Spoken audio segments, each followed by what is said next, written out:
Imagine pulling up to your family's century-old ranch after months away, only to find 3 cop cars barricading your gate and a smug HOA tyrant bouncing like she just won the Powerball.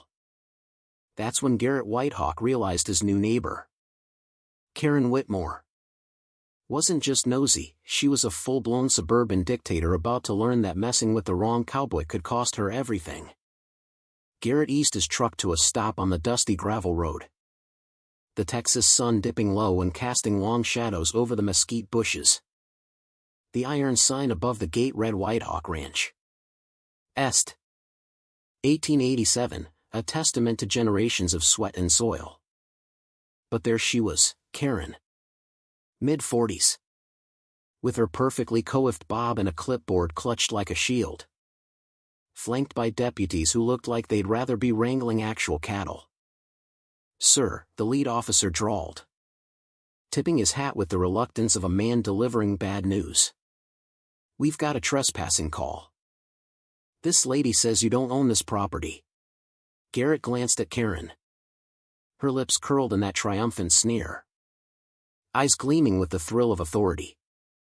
He could smell the diesel from his trailer mixing with the sage-scented breeze, hear his horses shifting restlessly behind him. Without a word, he pulled out his wallet, flashing his ID and the deed he'd carried since his dad's funeral. Karen's bounce faltered just a bit, but she piped up, "Officer, he's probably forged that. I've seen his type, squatting on prime land to ruin our community's aesthetic." The deputy sighed, radio crackling as he verified. Garrett stayed silent, watching her fidget, the first crack in her facade of suburban supremacy. Back then, Garrett was the quiet type, the kind who'd let rumors swirl like dust devils without batting an eye. Folks in Millfield County whispered he was some absentee landlord letting the ranch go to seed. But he knew better. He'd spent 4 months in D.C., not dodging work, but climbing the ranks at the Federal Housing Administration. Now, as Regional Oversight Director, he policed HOAs across 5 states, ensuring they didn't turn into petty fiefdoms. Irony? It was thicker than Texas chili. While he was gone, Buck, his loyal foreman, had been fielding the nonsense from Sagebrush Estates, the shiny new subdivision next door. "Boss," Buck had grumbled over the phone one night, "this Whitmore woman's got a tape measure and a grudge. She's out here every dawn, noting cow pats like they're evidence in a murder trial." Garrett had chuckled then, but arriving home to a stack of certified letters, complaints about odors incompatible with residential harmony and unsightly farm implements, made it real. Karen had styled herself as the HOA's self-appointed enforcer, a transplant from California with a resume of neighborhood battles that read like a bad soap opera. Their first face-to-face was at Kowalski's feed store, where the air hung heavy with grain dust and leather polish. Garrett was loading up on mineral blocks when Karen swooped in, extending a hand like she was sealing a corporate deal. "Mr. Whitehawk, I presume?" Karen Whitmore, Sagebrush Estates Compliance Chair. Her voice was all honeyed politeness, but her eyes scanned him like he was a zoning violation. "We really must discuss updating your operations. Property values. You know, times change." Garrett set down a sack, wiping his hands on his jeans. "Ma'am, this ranch predates your cul-de-sac by 100 years. Cows moo. Tractors rumble. That's the charm." She tilted her head, that fake smile widening. "Oh, I adore history, but not when it wafts into my yoga sessions. I have connections in county planning. I'm sure we can find a compromise." Compromise, in Karen's speak, meant surrender. She prattled on for 20 minutes about community standards and aesthetic buffers, never once asking about his family's legacy or the legal easements shielding the ranch. Behind the counter, old Marty Kowalski smirked, stacking salt licks like he was building a fort against her verbosity. That evening, Garrett sat on the porch, bourbon in hand, watching lightning fork across the hills. The county had set a hearing on Karen's petitions: relocate the cattle road, screen equipment sheds, shift feeding times to suit her brunch crowd. He could have shut it down with one call to D.C. But no, Garrett observed, patient as a hawk on a fence post. Let her build her case, it'd make the fall sweeter. Meanwhile, whispers spread that White Hawk Boy's letting the place rot, courtesy of Karen's Facebook group, Millfield Rural Reform. She posted photos of grazing cows labeled visual pollution, rallying her committee, a trio of bored retirees who'd nod along to avoid her wrath. The complaints snowballed like tumbleweeds in a gale. Karen's army held meetings in her pristine kitchen, complete with spreadsheets and a laser pointer Bryce, the ex-banker, wielded like a lightsaber. We've measured decibels at 6 a.m., unacceptable, Karen declared, her voice carrying to Buck's earshot via an open window. They filed for noise violations because cows dared to low odor nuisances since manure didn't smell like lavender potpourri. Garrett got the updates from Buck. She's got a decibel app now. Boss stands on a ladder snapping pics of our bulls like they're celebrities. One day, Bessie the heifer ambled over, curious, and Karen yelped, dropping her gadget and scrambling to her SUV. Buck's security cam caught it all, pure comedy gold. Woman's more scared of a friendly cow than a rattlesnake, Buck laughed.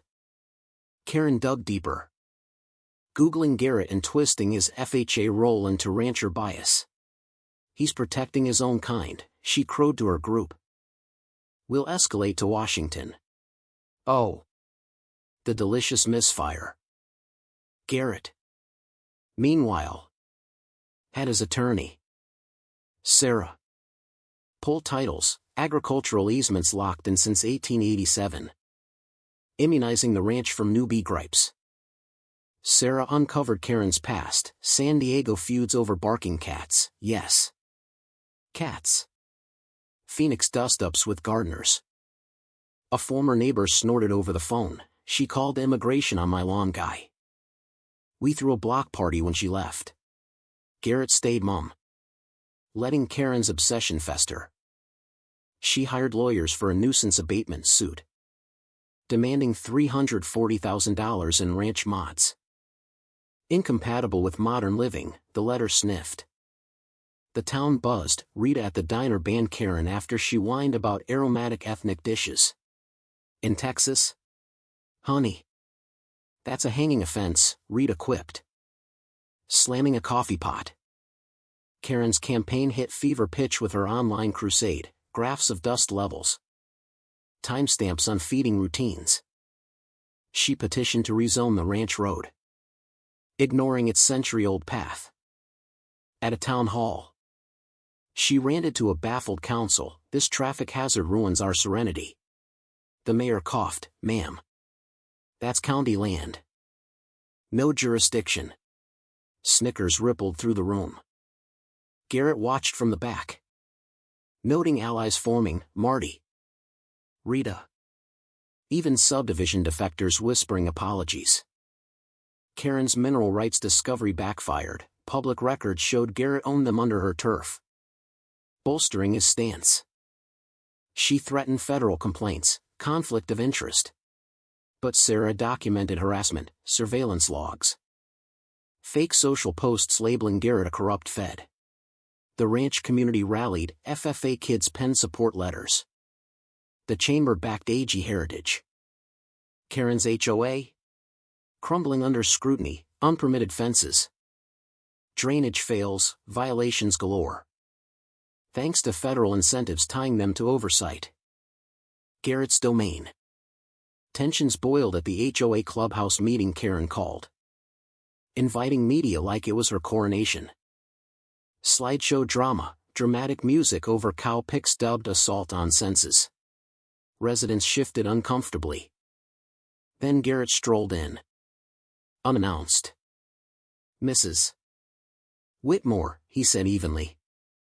"You're demanding a ranch older than Texas statehood bend to your 3-month whims. Like buying a house by an airport and suing planes." Murmurs turned to nods. Questions flew. "What about your San Diego mess?" Karen flushed, stammering. "That's irrelevant. I'm protecting values." Support vaporized, media scented blood. Channel 7's Jake dug in. Flipping the script, serial complainer targets legacy ranch. He uncovered Karen's trail. Subdivision shoddiness. Garrett shared his FHA truth. "I oversee HOAs. Not ranches." Karen panicked. Calling emergency boards. Proposing assessments for lawsuits. But residents revolted. "You're bankrupting us." 6 homes listed for sale overnight. Karen's desperation peaked with stalking, tailing Garrett's truck. Binoculars from her SUV. Fake accounts spewing federal conspiracy. She filed on ranch dogs menacing from afar. Deputy Martinez groaned, "Ma'am. That's protected AG." One more false report.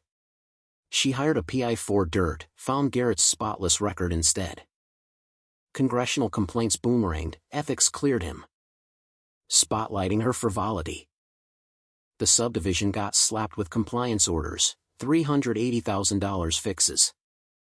$12,500 per household assessments. Foreclosures loomed.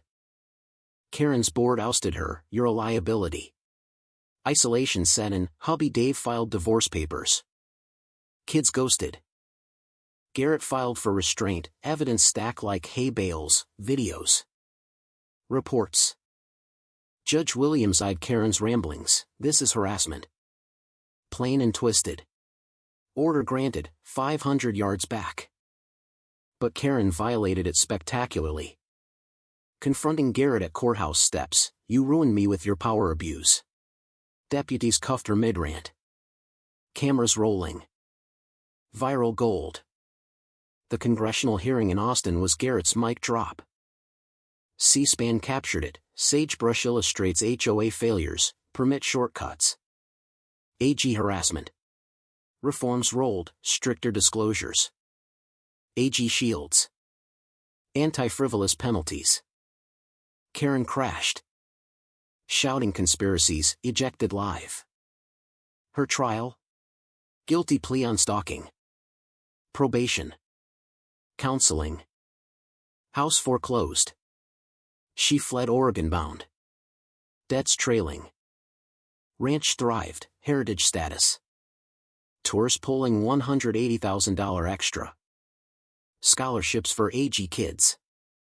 Subdivision reformed. Values rebounded under cooperation. Federal acts saved thousands of farms. As sunset gilded the hills, Garrett watched his new family, Sarah and adopted kids, amid grazing cattle. Peace earned. Legacy secured. Was Karen just a misguided guardian of standards, or did her entitlement make her the ultimate villain deserving every ironic twist?